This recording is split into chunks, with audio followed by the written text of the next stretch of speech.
So you have a PCB that works and then it passes functional testing. The signals will look clean and the system runs as expected. And then you put it into an EMC chamber and suddenly you've got yourself a failure.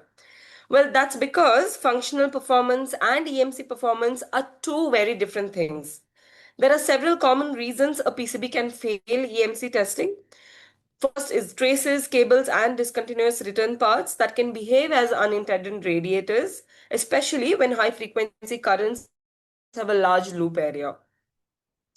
Then you also have poor return path design that can force current onto unintended paths, increasing your common mode currents and also radiation.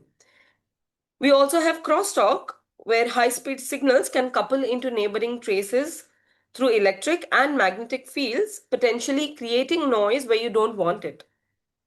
And finally, there's a fix it later approach as well. Ferrites, filters, and shielding, they can certainly help, but they're not magic. If the underlying layout has poor return paths or excessive loop area, these components may not be enough to solve the problem. So the key message here is simple, that EMC needs to be considered during PCB design and not after the board fails the test as an afterthought.